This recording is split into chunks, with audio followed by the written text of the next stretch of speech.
Hello बच्चा लोगों, कैसे हो? बढ़िया। चलिए, मेरा नाम है अलकेश सर फ्रॉम आराध्य क्लासेस CTM अहमदाबाद। दोस्तों, आज हम 11 साइंस इंग्लिश मीडियम वाले बच्चों के लिए फिजिक्स में जो चैप्टर नंबर 11 है दोस्त, उसका लेक्चर नंबर 10 लेके आए हैं दोस्तों। 10। Okay, let's start. दोस्तों, टॉपिक का नाम लिख दिया है मैंने, स्टीफन बोल्ट्जमैन लॉ।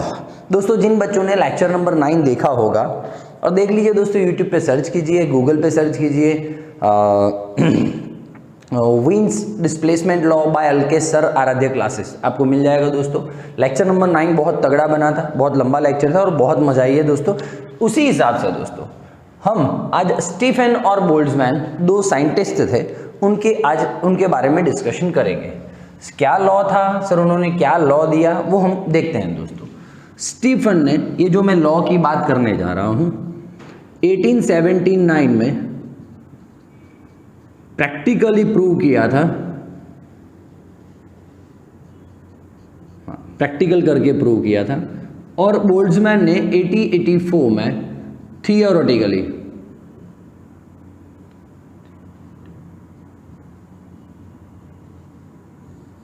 ठीक है, ये लॉ प्रूव किया था। ठीक है, कोई इश्यू नहीं है। ठीक है सर, हम स्टार्ट करते हैं बेसिक चीज़ों से। दोस्तों, पहला मैं फिर से आपको बोलूँगा, लास्ट लेक्चर में डिस्कशन हुआ था परफेक्ट ब्लैक बॉडी। ऐसा बॉडी, ध्यान से सुनिएगा, जो अपने अंदर, लास्ट वीडियो में हमने डिस्कशन किया था, ऐसा बॉडी, यहाँ पे होल्ड कर दो उसको, जो अपने अंदर जो 100% एनर्जी आ रही है, इस पे 100% एनर्जी इंसिडेंट हो रही है इस ब्लैक बॉडी पे। आप इसको ऐसे भी एक सरफेस की तरह भी ले सकते हो, कोई इशू नहीं है। इस सरफेस की तरह ले सकते हो। सरफेस पे 100% एनर्जी इंसिडेंट हो रही है, ठीक है, इंसिडेंट एनर्जी। और मान लो ये सरफेस या ये, वो 100% एनर्जी एब्जॉर्ब कर लेता है, बिल्कुल 1% एनर्जी भी बाहर नहीं जाने देता, रिफ्लेक्ट नहीं होने देता, बस 100% एनर्जी एब्जॉर्ब कर लिया दोस्तों। तो ऐसे सब्सटेंस को या ऐसे बॉडी को क्या बोलेंगे हम? परफेक्ट ब्लैक बॉडी दोस्तों। ठीक है, तो मैं बोलूँ आपको कि एक ऐसा बॉडी है जो उस पे आने वाले 100%, उस पे इंसिडेंट होने वाले 100% एनर्जी को एब्जॉर्ब कर लेता है दोस्तों। तो that is called black body. ठीक है, हाँ या ना? मान लो एक ऐसा बॉडी ले रहा हूँ, आराम से, कोई उतावल नहीं है हमें। एक ऐसा सरफेस है, एक ऐसा बॉडी ले रहा हूँ जिस पे 100% तो इंसिडेंट हो रही है एनर्जी, रेडिएशन 100% तो इंसिडेंट हो रही है, लेकिन ये 40% ही एब्जॉर्ब कर रहा है, 40% ही एब्जॉर्ब कर रहा है दोस्तों। तो इसको 40% ब्लैक बॉडी बोलेंगे। 40%, मान लो कोई है जैसे कि एल्यूमिनियम है, चांदी है, सिल्वर है, मान लो सिल्वर है, वो 2% एनर्जी एब्जॉर्ब करता है वो दोस्तों, तो वो 2% ब्लैक बॉडी है। समझ में आ रहा है? और जो 100% एब्जॉर्ब कर लेता है वो 100% परफेक्ट ब्लैक बॉडी है दोस्तों। ये सब बातें हैं डिस्कशन की। Let's start. तो दोस्तों एक चीज बोलूंगा मैं, किसी भी सरफेस पे रेडिएंट एनर्जी इंसिडेंट, किसी भी सरफेस पे पड़ने वाला, इंसिडेंट होने वाला एनर्जी, रेडिएंट एनर्जी, और radiant energy absorbed by that body, उसके रेशियो को ही दोस्तों उसका एब्जॉर्प्टिविटी बोलते हैं। क्या कहते हैं? एब्जॉर्प्टिविटी ए कहते हैं। सर ये क्या लिखा आपने? तो देखो जरा, रेडिएंट एनर्जी इंसिडेंट 100%, ठीक है, मान लो ब्लैक बॉडी कितना एब्जॉर्ब कर रहा है? 100, तो उसका एब्जॉर्प्टिविटी कितना हुआ? 100%। 100% एब्जॉर्ब कर रहा है तो 100% एब्जॉर्प्टिविटी हुआ। 100% को नंबर में कन्वर्ट करूँ तो 100/100 1 हो गया दोस्तों। It is only for perfect black body, ठीक है, कंप्लीट ब्लैक बॉडी। दोस्तों मान लो मैं कोई एनी अदर बॉडी की बात करूं जो अपने पे इंसिडेंट होने वाले, इंसिडेंट तो 100% हो रहा है, 40% ही एनर्जी को एब्जॉर्ब करता है दोस्तों, तो उसका एब्जॉर्प्टिविटी कितना 40% है, या तो 0.4। ठीक है दोस्तों, ओके सर, क्लियर है। तो इसका डेफिनेशन क्या लिखोगे आप? एनसीईआरटी टेक्स्ट बुक में आप जाओगे दोस्तों लिखने एग्जाम में, तो क्या लिखोगे? ये तो मैं फंडा फोकस समझा रहा हूँ। एब्जॉर्प्टिविटी का डेफिनेशन पूछते हैं, फॉर्मूला पूछते हैं, यूनिट पूछते हैं, सब ये पूछते हैं दोस्तों। स्टार्ट करें। एब्जॉर्प्टिविटी डेफिनेशन क्या लिखेंगे? Ratio of radiant energy absorbed and radiant energy incident is called absorptivity। Okay sir, no issue. Definition आ गया, ये क्या बोलते हैं इसको, फॉर्मूला आ गया। हम लिख सकते हैं दोस्तों, for perfect black body A is equals to 1। ठीक है दोस्तों, A इज इक्वल्स टू 1। ठीक है दोस्तों, ओसे का ओसा मैं बात करने जा रहा हूँ, ओसे का ओसा मैं बात करने जा रहा हूँ दोस्तों, ध्यान से सुनना। अब मैं इस ब्लैक बॉडी को गर्म करता हूँ, इस ब्लैक बॉडी को या इस सरफेस को, इसको पूरा यूनिफॉर्मली गर्म कर रहा हूँ, यूनिफॉर्मली हीटेड। इसको भी यूनिफॉर्मली गर्म करता हूँ, सब जगह टेम्परेचर सेम दे रहा हूँ दोस्तों, सब जगह टेम्परेचर सेम दे रहा हूँ, गर्म करता हूँ। तो दोस्तों पहले इसने टेम्परेचर देने से पहले इसने 100% एब्जॉर्ब किया था दोस्तों। तो ये सरफेस को अब जब गर्म करता हूँ, टेम्परेचर देता हूँ, तो दोस्तों उसमें से एनर्जी बाहर आएगा। वो दोस्तों 100% एनर्जी को एमिट करेगा, 100% एनर्जी एमिट करेगा। इसने 40% एब्जॉर्ब किया था, तो जब इसको गर्म करेंगे, भाई इसने लिया 40%, गर्म कर तो अंदर से 40% ही वापस बाहर दे देगा, तो इसका कितना एमिट करेगा 40% दोस्तों। तो इसका एमिसिविटी 40%, इसका एमिसिविटी 100%। तो जितना एब्जॉर्प्टिविटी उतना एमिसिविटी, हाँ या ना? क्लियर है? तो दोस्तों आपका नेक्स्ट पॉइंट है एमिसिविटी। लेकिन एमिसिविटी ई का मतलब क्या होता है, उसका फॉर्मूला क्या होता है दोस्तों? तो ये होता है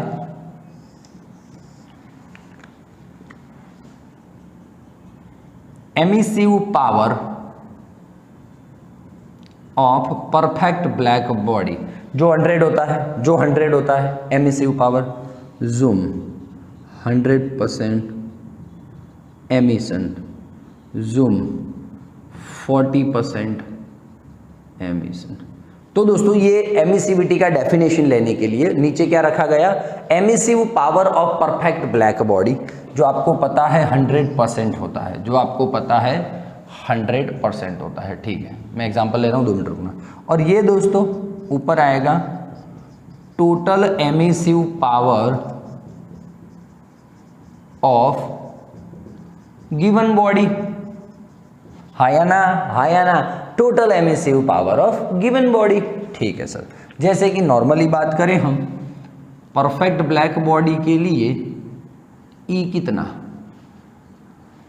emissive power of perfect black body 100%, 100 है, और ब्लैक बॉडी ही ले रहा हूं, तो उसका भी एमिसिव पावर कितना होगा 100। तो दोस्तों एमिसिविटी कितना हुआ 1 हुआ दोस्तों, एमिसिविटी 1 हुआ। For other body like this E is equals to, नीचे तो 100 आएगा, फॉर्मूला में है emissive power of perfect black body 100%, और दोस्तों total emissive power of given body का, इसका बॉडी का एमिसिव पावर है 40। जुप, क्लियर हो रहा है दोस्तों? बातें क्लियर हो रही है। तो आप देख पा रहे हो दोस्तों परफेक्ट ब्लैक बॉडी के लिए यहाँ पे मैं लिख सकता हूँ आराम से, for perfect black body A is equals to 1। Simple है सर, सिंपल, बहुत इजी वे में जाऊँगा, टेंशन नहीं लेना। A1 है, E1 है, दोस्तों A/E का रेशियो भी 1 है। क्या बात है सर, एमसीक्यू में पूछते हैं, कभी कभी एमसीक्यू में पूछते हैं for perfect black body A = 1, E = 1। तो ratio of absorptivity and emissivity is 1 दोस्तों। क्या बात है, क्या बात है। चलो आ जाओ। तो दोस्तों ये जो A बोलूँ या E बोलूँ, E का वैल्यू, एमिसिविटी का वैल्यू 1 भी हो सकता है और 1 से कम भी हो सकता है। क्या बात है सर, क्या बात है। एमिसिविटी का वैल्यू 1 भी हो सकता है और 1 से कम भी हो सकता है। तो दोस्तों उस हिसाब से 0 से ज़्यादा होगा। हाँ, 0 से ज़्यादा होगा या 0 भी हो सकता है। कोई ऐसी बॉडी है जो बहुत ही कम रेडिएशन बाहर निकालती है, बहुत ही कम रेडिएशन बाहर निकालती है, उसको हम अप्रॉक्स 0 ले सकते हैं कि 0 एमिशन पावर है भाई इसका, नहीं एमिट नहीं कर रही है दोस्तों, ठीक है। और E का वैल्यू 0 से तो ज़्यादा होता है, ये रहा दोस्तों। तो ये कंडीशन है, एमिसिविटी का कंडीशन है दोस्तों, ठीक है। ये इस हिसाब से आप इजीली जा सकते हो। तो फाइनली एमिसिविटी एंड एब्जॉर्प्टिविटी का आपने ये पूरा तामझाम देखा है दोस्तों। इसका काम पड़ने वाला है आगे। तो आपको कभी भी एब्जॉर्प्टिविटी बोलूँ मतलब कि उस बॉडी ने कितना एब्जॉर्ब किया, इंसिडेंट तो 100% होगा। एमिसिविटी बोलूँ तो उस बॉडी ने कितना एमिट किया, ठीक है। सिंपल लॉजिक है, ठीक है। एक बार स्क्रीनशॉट ले लें, चल।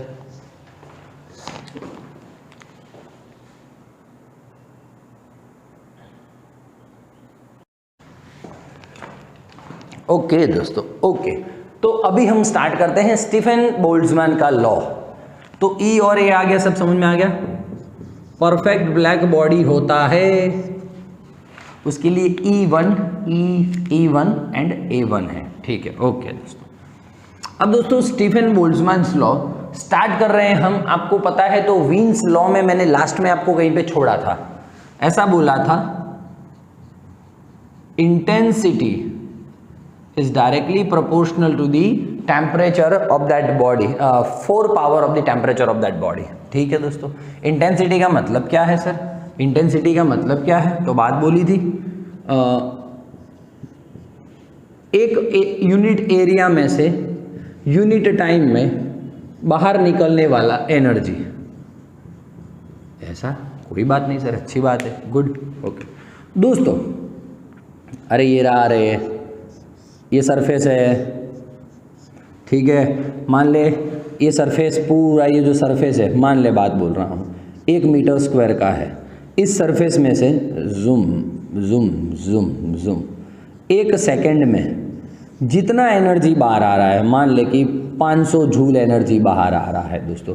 तो इस सरफेस का एनर्जी निकालने का औकात कितना हुआ, उस एनर्जी निकालने का बल्क कितना निकल रहा है, तो 500 जूल उसका औकात हुआ। सिंपल है, इंटेंसिटी है, ठीक है, ओके दोस्तों। देखिएगा शांति से। अब दोस्तों स्टीफन बोल्ट्जमैन ने ये जो प्रोपोर्शनलिटी हटाया तो is equals to E sigma रखा, E सिग्मा। सर ये E क्या है, E है एमिसिविटी, ठीक है। मान लो परफेक्ट ब्लैक बॉडी हो तो एमिसिविटी तो ऑलरेडी 1 होता है। तो कहीं कहीं किताबों में परफेक्ट ब्लैक बॉडी के लिए E लिखा ही नहीं है। क्यों नहीं लिखा है, क्योंकि सर E का वैल्यू 1 होता है, लेकिन हम लिख देंगे। दूसरे किसी बॉडी का सवाल आया तो, क्वेश्चन आया तो, इसलिए हम लिख के रखेंगे, ठीक। फाइनली आप ऐसा भी देख पा रहे हो, ऐसा कुछ, ठीक है सर, हो सकता है। सर Q/T को हमने कहीं देखा हुआ है, energy upon time. Sir energy upon time, power power power power, क्या बात है सर, क्या बात है। तो दोस्तों पावर, या तो बोल सकते हैं दोस्तों rate of energy loss. Rate of energy loss, कोई सरफेस अपने में से एनर्जी कितना बाहर कर रहा है, मतलब लॉस कर रहा है। रेट ऑफ क्यों बोला, नीचे T है इसलिए, ओके, ऊपर एनर्जी है इसलिए, is E sigma A T4। बहुत सिंपल बातें करेंगे दोस्तों, बहुत सिंपल बातें करेंगे, अच्छी बातें करेंगे, ठीक है। So finally P is equals to this. तो कभी कभी इस पर से मैं अंदाजा लगा सकता हूँ P is proportional to T4। क्या बात है सर, क्या बात है, ठीक है, अच्छी बात है, गुड सर। हाँ, A यूनिट एरिया है ना, ठीक है। A कांस्टेंट है, एरिया चेंज नहीं कर रहा हूँ मैं। E तो एमिसिविटी है, ठीक है, उसका कुछ वैल्यू है, वो भी कांस्टेंट है। सिग्मा, सर सिग्मा जो आ रहा है, आप सिग्मा आप नहीं समझा रहे हो तो अब समझाता हूँ दोस्तों। Where sigma is Stefan Boltzmann constant. दोस्तों it is fixed for the perfect black body 5.67 into 10⁻⁸। It is fixed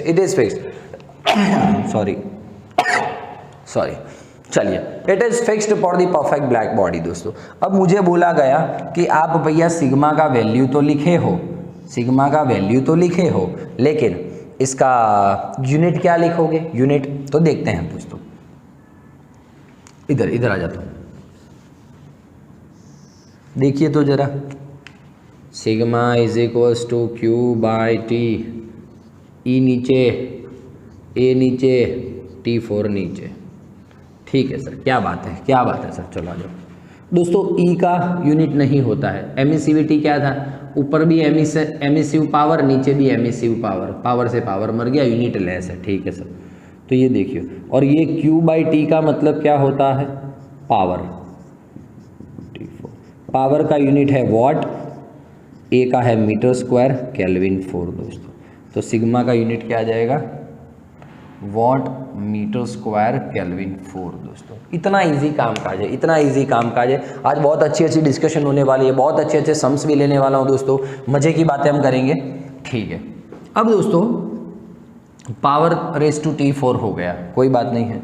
मान लो ऐसा होता है, कभी ध्यान से सुनना, मान लो ये दोनों कांस्टेंट है, ए कांस्टेंट नहीं है, मतलब कि दोस्तों मैं दो ऐसी सरफेसेस ले लेता हूँ, दो सरफेस लेता हूँ, जो ए 1.5 मीटर स्क्वायर है और दूसरी सरफेस है, जो दूसरी बॉडी है, ब्लैक बॉडी है, कुछ भी है वो दोस्तों, उसकी सरफेस ले लेता हूँ मैं 2 मीटर स्क्वायर। तो हो गया एरिया अलग अलग दोनों सरफेस का। इसको 1000 केल्विन पे गर्म करता हूँ, इसको 3000 केल्विन पे गर्म करता हूँ, तो इसमें से कितना पावर, इसमें से कितना पावर कि निकलेगा? समझ में आ रहा है कि नहीं आ रहा है दोस्तों? तो एरिया अलग अलग हो उस टाइम आप ऐसा कर सकते हो, P इज प्रोपोर्शनल टू 84। बहुत ईजी सर, ठीक है, P। ओके दोस्तों, ये P की बातें हो गई, ठीक है ना? चलो आ जाओ पावर में। दोस्तों आप दूसरा भी करना हो तो कर सकते हैं, कैसे? देखिए, मान लो पावर का तो P इज प्रोपोर्शनल टू 84 हो गया। अब मैं इस पावर को थोड़ा का पीछे करके, आपके जो फॉर्मूलाज बन रहे हैं Q bye T, sigma T4, जो फॉर्मूलाज बन रहे हैं Q by T is equals to E sigma A T4, उस पर मैं ज़्यादा ध्यान दूंगा। Q is equals to E sigma T A T4। दोस्तों एनर्जी बोलते हैं, एनर्जी को आप E भी लिख सकते हो दोस्तों, टेंशन नहीं है। चलो, Q is proportional to T4, same बात हो रही है सर, सेम बात, for unit time unit area, sigma fix E fix. Okay दोस्तों, मान लो, हाँ यहाँ पे थोड़ा सा रिदम सेट करता हूँ मैं, Q is proportional to T4 भी हो सकता है, वेरी गुड सर, और Q is proportional to AT4 भी हो सकता है। बहुत बढ़िया सर, बहुत बढ़िया। मान लो कभी कभी हमने लिखा है E सिग्मा T, मान लो स्टार की बात कर रहे हैं दोस्तों, स्टार तो गोला होता है, तो उसका एरिया लिख सकता हूँ 4πr² T4। बहुत अच्छे सर, बहुत अच्छे। तो कभी कभी मैं Q is proportional to constant r² T4 भी लिख सकता हूँ। क्या बात है सर, क्या बात करो, बहुत गजब लेवल की बातें हो रही है सर यार, क्या बात है सर, क्या बात है। चलो ठीक है, फिर से एक बार दोस्तों, Q is equal to sigma E T A T4, ठीक है। ओके, मान लो R में पूछते हैं, रेडियस में पूछते हैं, तो गोला हो, स्टार को हम गोला लेते हैं, तो 4πr² रख दो, ठीक है। प्रोपोर्शनलिटी करूंगा तो r² T4, रेडियस के स्क्वायर के फॉर्म में, रेडियस के स्क्वायर के प्रोपोर्शनल में होती है एनर्जी जो निकल रही है वो, और उस बॉडी के टेम्परेचर के 4 पावर के प्रोपोर्शनल में होती है, ठीक। ओके दोस्तों, कभी कभी ये याद रखना फॉर्मूलाज दोस्तों, बहुत अच्छे।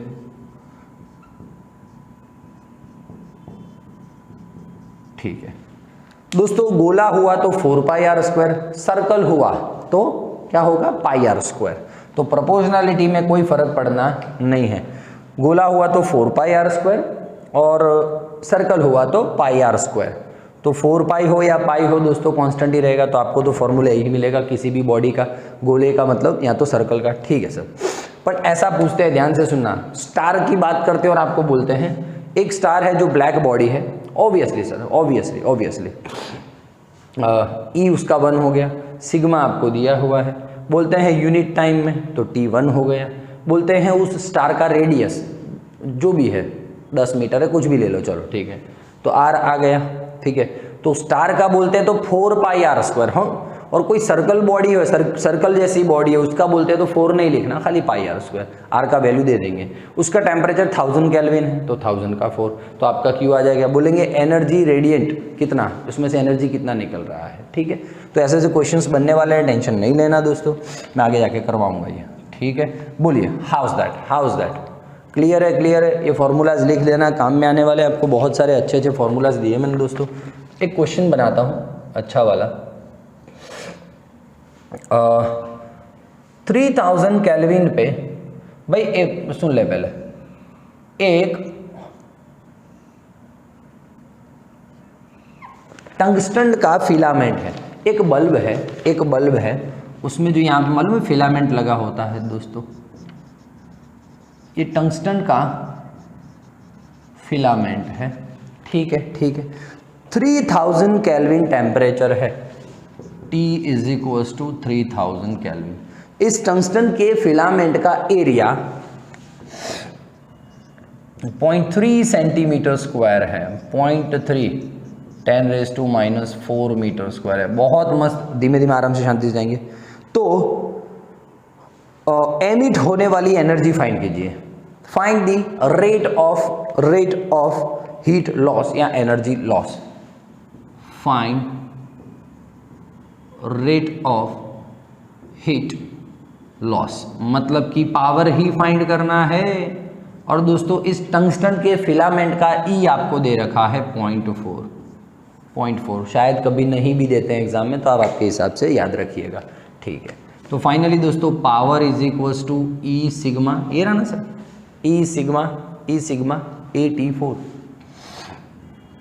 बहुत इजी क्वेश्चन है। चलिए, टंगस्टन का फिलामेंट है, उसका E है 0.4, सिग्मा है 5.67 × 10⁻⁻⁻ है, A कितना है, एरिया 0.3 × 10⁻⁻⁴, T कितना है 3000 की 4 दोस्तों, पावर अप्रोक्सीमेट 55 समथिंग आ रहा है, 55 पॉइंट समथिंग आ रहा है, 55.11 आ रहा है, 55.11 वॉट। कभी कभी दोस्तों ऑप्शंस में 60 वॉट दिया होता है तो 60 वॉट सिलेक्ट कर लेना, 55 नहीं दिया होता है, 55 नहीं दिया होता है, तो you can select the 60 what, ठीक है, नियरेस्ट वैल्यू। तो एक बार देख लो दोस्तों, मैं और एक दो अच्छे क्वेश्चंस करवाता हूँ, करवाए क्या, चला जा क्या, बहुत मस्त बढ़िया उम्दा क्वेश्चन लेके आपके पास आया हूँ। एंड वी ट्विस्ट एंड लिखाऊँ कहाँ रे, एक बार स्क्रीनशॉट ले चल।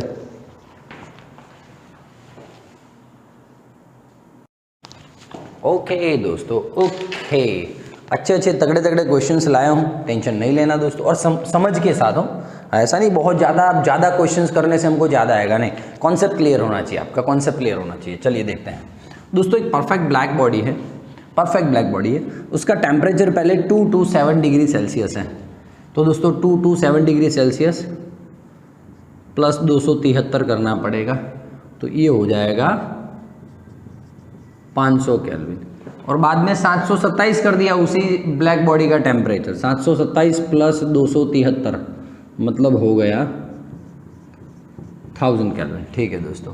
तो पहले जब टेम्परेचर 500 केल्विन था, तब उसमें से जो एनर्जी निकल रहा है वो है 7, समझना हो बात को, जो एनर्जी निकल रहा है वो है 7। दोस्तों आपको इतना कन्फ्यूज़न है इस चैप्टर में कि देखिए, कभी कभी पावर को W लिया है, पावर को H लिया है, कभी कभी भाई पावर P, कभी कभी एनर्जी को जिसको हमने Q लिया है ना, उसको कभी W ले लिया है, ठीक है। इंटेंसिटी जिसको हमने I लिया है, उनको कभी कभी उन्होंने H ले लिया है दोस्तों। तो इतना हर एक बुक में अलग अलग कन्फ्यूजन भरा हुआ है, तो दोस्तों ये डिसाइड होता है कि हमको किससे डिनोट करते हैं उस क्वांटिटी को, वो महत्व नहीं है दोस्तों, वो क्या है एक्चुअली में, आप कैसे पता लगाएंगे, तो आपको यूनिट पर से पता लगाना है। तो मुझे तो उसने बोल दिया बुक वाले ने कि भैया when temperature of the perfect black body is 500 kelvin, 227 वही 500 केल्विन, ठीक है। Then rate of emission of the energy is this. अब sir calorie upon centimetre square second, ये है क्या? तो देखिए कैलोरी का मतलब एनर्जी, सेंटीमीटर स्क्वायर मतलब एरिया, सेकंड मतलब टाइम, Q बाई AT क्या था दोस्तों? इंटेंसिटी। क्या बात है, क्या बात है, समझ में आ रहा है? तो उस हिसाब से आपको बनाना पड़ेगा।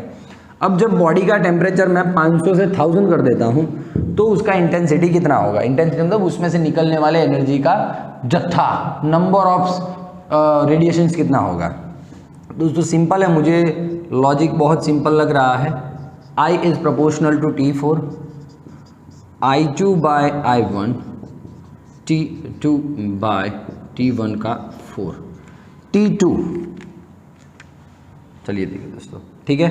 तो I2 is equals to I1, T2 by T1 4, I1 7, T2 1000 by 400 500, T1 500, 500 to जा 1000, ओके। 7 है इंटू 2 का स्क्वायर 16 है, 4 112 दोस्तों, 112 कैलोरी पर सेंटीमीटर स्क्वायर इंटू सेकेंड हो रहा है। आपका आंसर है दोस्तों, बोलो। ये हमारा चैप्टर है, चैप्टर नंबर 11 है, और ये मैं हूं, और ये हमारे सवाल हो रहे हैं, ठीक है। चला जाए दोस्तों, ये अच्छा क्वेश्चन बना है, ये अच्छा क्वेश्चन बना है, ये अच्छा क्वेश्चन है। चलो देखते क्या है question. Temperature of the outer surface of perfect black body is 727 degree Celsius, T is equals to 1000 kelvin. लिख पाऊंगा मैं? सर लिख पाओगे। 727 सेल्सियस है प्लस 273 कर, हाँ हो गया 1000 केल्विन, तो ठीक है। तो rate of emission is proportional to, rate of emission to intensity बोल तो भी वो टेम्परेचर की 4 पावर में है, पावर बोल तो भी टेम्परेचर की 10, एनर्जी बोल तो भी टेम्परेचर की 4 में है, तो टेंशन वाली बात नहीं है। Rate of emission is proportional to temperature की 4, rate of emission power is proportional to T raise to 4, T कितना है 1000, तो 1000 की 4 दोस्तों। तो ये आपका आंसर है, ये आपका आंसर है। बहुत इजी बहुत इजी बातें करेंगे। ये दोस्तों थोड़ा हटके और मोस्ट IMP क्वेश्चन है, ये थोड़ा हटके भी है। एक स्टार है, consider a star as a perfect black body and the radius of that star is R, okay. Now find at which temperature rate of emission of energy is Q, at which temperature the rate of emission is Q, emission of energy is Q। तो दोस्तों हम तो इसी हिसाब से बात कर रहे थे कि I is proportional to T4 हो जाए, I is proportional to T4 हो जाए, ठीक है। I मतलब इंटेंसिटी, ये तो आपको पता ही है, बचपन से साथ में ही है।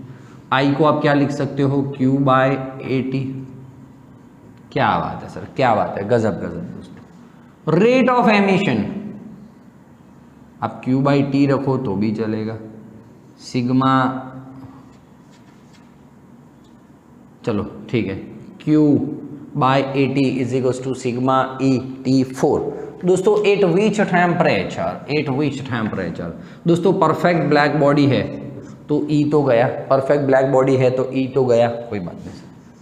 Q बाय, दोस्तों आप देख पा रहे हो, समझना मुझे, यहाँ पे एरिया है, उसने रेडियस के बारे में बोला है, रेडियस के बारे में बोला है, स्टार है और रेडियस के बारे में बोला है, तो एरिया क्या आ जाएगा 4 पाई R स्क्वायर।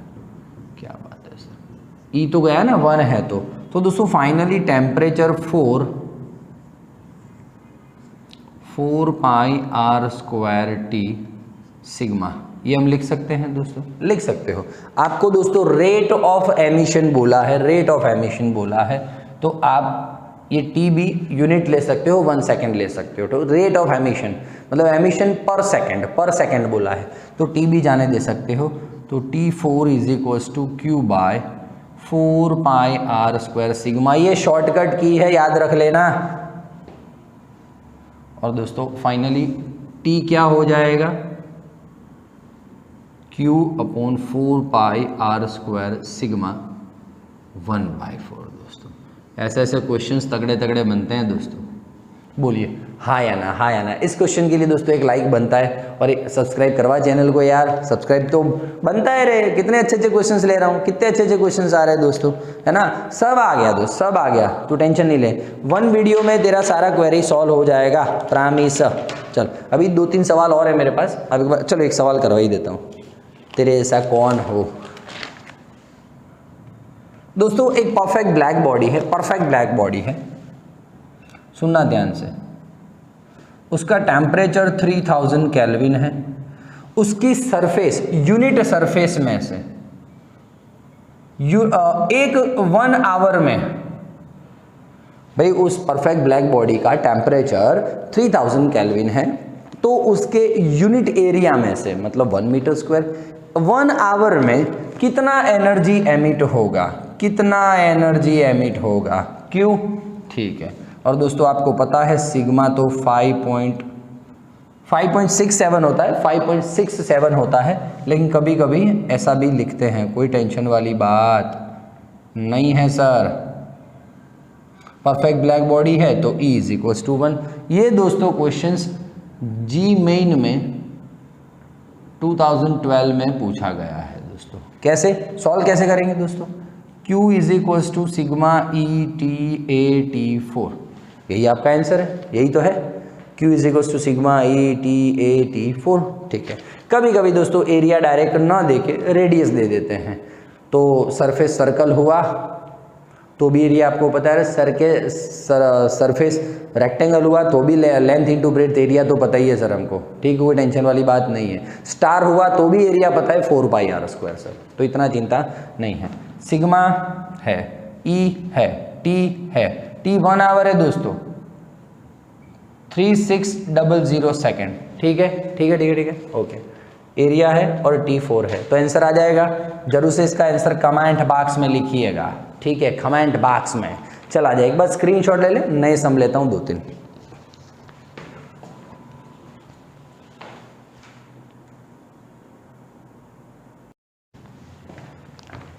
ओके दोस्तों, ओके चलिए स्टार्ट करें दोस्तों। 2 स्पीयर हैं या 2 स्टार ले लें, कुछ भी है, ठीक है दोस्तों। सेम मटेरियल के हैं, सेम मटेरियल के मतलब दोनों का एमिसिविटी सेम हुआ, दोनों सेम एमिशन करेंगे, ठीक है ना, सेम मटेरियल है। तो एक का टेम्परेचर है 4000 केल्विन, दूसरे स्पीयर का टेम्परेचर है 2000 केल्विन। एक का रेडियस है 1 मीटर, आप स्मॉल r भी रख सकते हो, कोई इशू नहीं है। एक का रेडियस है, दूसरे का रेडियस है 4 मीटर। तो find the ratio of their energy emission. ओहो सर, 1 सेकंड का काम है हमारे लिए, बाएं हाथ का खेल है। Q1/Q2 इज प्रोपोर्शनल टू, पहले ये आपको पता है दोस्तों, Q is proportional to R² T4। अरे सर स्टार्टिंग में आपने करवा दिया था, तो फिर हाँ, तो हाँ R स्मॉल लो कैपिटल लो कोई फ़र्क नहीं पड़ता यार। तो finally Q1/Q2 is equals to R1/R2 का स्क्वायर T1/T2 की 4। ओके, R1 1, R2 4 उसका स्क्वायर, T1 4000, T2 2000 उसकी 4, 2000 2 जा, ठीक है। देखो 1 का स्क्वायर 1, 4 का स्क्वायर 16, 2 का 4 16, 1/1 मतलब कि 1:1। ये आपका आंसर है। बोल कितना इजी क्वेश्चन ले रहा हूँ, कितना इजी। एक आपको ऐसा प्रैक्टिस में दूँ, एक ऐसा प्रैक्टिस में देता हूँ। क्या बोला गया है, मैं ये करवा रहा हूँ लेकिन एक प्रैक्टिस में लिख ले तू भाई। when the radius, if the radius of sun increases by 100 time, radius of sun लिख ले तू, radius of sun increases by 100 time, मतलब पहले सन का रेडियस r होगा और फिर कितना हो गया होगा 100r। Good sir. And temperature becomes half of the initial, तो स्टार्टिंग में टेम्परेचर T होगा, बाद में कितना हो गया होगा T/2। ठीक है दोस्तों, तो find the energy emitted, find the energy emitted. E1 में यहीं पे लिख लेना भाई, E1 E है तो E2 कितना दोस्तों, E2 कितना, बहुत इजी वे में दोस्तों, है ना। या तो बोल सकते हैं एनर्जी एमिशन कितना टाइम होगा पहले से कंपैरिजन में, तो आप यही फॉर्मूला लगा के कर दीजिएगा, आपका आंसर आ जाएगा। ठीक है ठीक है ठीक है, चला जाए। कहाँ गया, अरे बढ़ पता नहीं जी कौन सा नशा करता है यार मेरा हर एक से वफा करता है। मोस्ट IMP दोस्तों, मेरे पास इसकी 2 ट्रिक है सॉल्व करवाने की। जो बच्चे होशियार है, जिन्होंने चैप्टर 2 पढ़ा है, एरर, यस याद आया आपको चैप्टर नंबर 2 11 साइंस में, हाँ दोस्तों, तो देखिए उनको ये जो मेथड करवा रहा हूँ बहुत इजी लगेगा। If temperature of perfect black body increases by 5%, पहलू तो टेम्परेचर 5% इंक्रीज हो रहा है, तो इनिशियल परसेंटेज की बात है, तो मान लेता हूँ कि भाई पहले टेम्परेचर होगा 100 और उसके बाद हो गया है 105, 5% इंक्रीज हुआ ना, ठीक है सर। तो find the increase in energy, energy कितना इंक्रीज होता है वो फाइंड कीजिए दोस्तों। तो Q1 को Q1 ही रख या Q ले ले, Q2 फाइंड करना है। ऐसा ही find the increase in energy, समझना, 2 मिनट रुक जाना खाली दोस्तों। इंक्रीज इन एनर्जी, और वो भी परसेंटेज की बात कर रहे हैं दोस्तों। मान ले चल परसेंटेज 2 मिनट के लिए नहीं लेता हूँ, तो दोस्तों इंक्रीज इन एनर्जी का फॉर्मूला क्या मालूम है, डेल्टा Q बाय Q1, ये फॉर्मूला है दोस्तों, बिल्कुल delta Q1 by delta Q by Q1। कैसे है सर, 2 मिनट समझिएगा, शांति से बात को समझिएगा, मजे करवाऊंगा। ये T और Q का रिलेशन क्या है, ठीक है सर। मान लो मुझे कभी Q2 बाई Q1 लिखना पड़ा, Q2 फाइंड करना है, Q2 बाई Q1 लिखना पड़ा, तो यहाँ T2 बाई T1 की 4 लिख सकता हूँ, ठीक है सर। चलो अब मैं आपको एक शॉर्टकट की देता हूँ बहुत अच्छी वाली, तो जिससे आप बहुत इजीली कर पाओगे। चलो आ जाओ। चेंज इन एनर्जी, या वो इंक्रीज इन एनर्जी या change in energy, increase decrease जो भी हो, डेल्टा Q बाय Q1, बहुत इजीली करवाऊंगा, टेंशन नहीं लेना। डेल्टा Q का मतलब होता है Q2 minus Q1 bye Q1, बहुत अच्छे सर, बहुत अच्छे।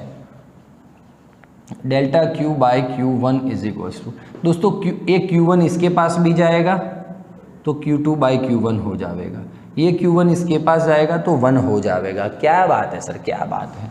आप ऐसा बिल्कुल एग्जाम में कर सकते हो, टेंशन वाली बात नहीं है सर। Q2 बाई Q1 को मैं T2 बाई T1 की 4 लिख सकता हूँ, T2 बाई T1 की 4 माइनस 1। दोस्तों ये आपका लाइफ टाइम फॉर्मूला है, ये लाइफ टाइम फॉर्मूला है।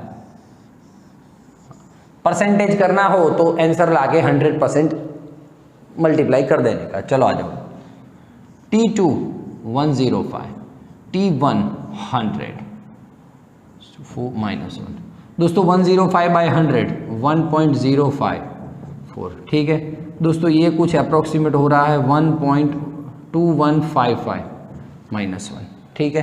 तो 1.2155 माइनस 1 0.2155, ये आंसर है आपका दोस्तों। लेकिन परसेंटेज में फाइंड करने को बोलते हैं तो 100%,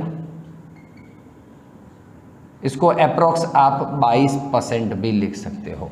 बोलिए हाउस दैट दोस्तों, क्लियर है। स्क्रीनशॉट ले ले एक बार, स्क्रीनशॉट ले ले। चलो अब इसी को मैं दूसरी मेथड भी करवा सकता हूं, आपको ठीक लगे तो, लेकिन मेरे लिए तो बेस्ट मेथड है ये। चेंज इन बोलते हैं, आपने एरर पढ़ा होगा चैप्टर, तो आपको पता होगा दोस्तों। तो यही बेस्ट फॉर्मूला है। ये जर है डेल्टा Q बाई Q1, ठीक है ना। हाँ मान लो कि आपको नहीं पता है, तो ये तो आपको पता है। दूसरा मेथड 2, Q1 को Q1 रहने देता हूँ, Q2 पता नहीं। चलो आ जाओ दोस्तों। Q2 by Q1, T2 by T1 का 4। क्यों ऐसा हुआ? Because Q is proportional to T4 है। Okay sir, Q2 by Q1, T2 1 0 0 4। इसका आंसर कितना आता है? इसका आंसर आता है 1.2155। हाँ सर देख लो आप, और ये Q1 को सामने भेज देता हूँ, तो Q2 का आंसर कितना आया? 1.2155 Q1। मुझे डेल्टा Q फाइंड करना है, चेंज इन एनर्जी। तो Q2 माइनस Q1, Q2 है 1.2155, Q1 माइनस Q1। दोस्तों Q1 कॉमन लेके 1.2155 minus 1 Q1, delta Q by Q1, ये Q1 नीचे आ जाए, यह आ गया 0.2155। 100% की बात कर रहे हैं, मतलब परसेंटेज की बात करते हो तो दोस्तों 0.2155 इंटू 100% तो 21.55%। तो तुझे जो मेथड अच्छा लगे वो कर, जो मेथड अच्छा लगे वो कर। मैं आशा करता हूँ ये सीधा मेथड आप यूज़ करोगे और मार्क्स आपके मिल जाएंगे, पूरे टेंशन नहीं है। तो दोस्तों ये था स्टीफन बोल्ट्जमैन लॉ। मैं आशा करता हूँ कि आपको चैप्टर समझ में आया होगा, ये टॉपिक भी समझ में आया होगा दोस्तों, ठीक है। नेक्स्ट दो वीडियो बाकी हैं थियरी बेस के। एक स्टीफन बोल्ट्जमैन में ही मान लो कि ये जो ब्लैक बॉडी रख रहे हैं वो सराउंडिंग में कुछ एनर्जी लॉस कर रहा है, तो क्या, तो उसके रिगार्डिंग में एक और थोड़ा क्वेश्चंस बनाए हैं दोस्तों, और उसका नेक्स्ट वीडियो लेक्चर नंबर 11 लेके आऊँगा। ये वीडियो कैसा लगा कमेंट बॉक्स में लिख ले दोस्त, फटाफट लिख ले तू। एनसीईआरटी टेक्स्ट बुक लेवल में ये लेक्चर मिल रहे हैं आपको दोस्तों, तो सोचिए जी नीट लेवल में क्या मिल रहा होगा। कॉन्सेप्ट यही है, जी नीट में कॉन्सेप्ट यही है दोस्तों, लेकिन थोड़ा घुमा फिरा के। जी नीट में आपको पता है दोस्तों वीन्स लॉ और स्टीफन बोल्ट्जमैन लॉ इकट्ठा कर दिया है, दोनों को मर्ज कर दिया है दोस्तों, और फिर क्वेश्चन बनाया है लगभग नीट 2018 में शायद। ये रहा मेरे पास क्वेश्चन है, पता नहीं जी कौन सा नशा गिरता है। JEE एडवांस 2015 में क्वेश्चन पूछा गया है और नीट 2018 में क्वेश्चन पूछा गया है दोस्तों, वीन्स लॉ और स्टीफन बोल्ट्जमैन लॉ इकट्ठा करके दोस्तों। तो हम जी नीट के लेक्चर में डिस्कशन करेंगे, टेंशन नहीं लेना। तब तक के लिए thank you very much, bye bye.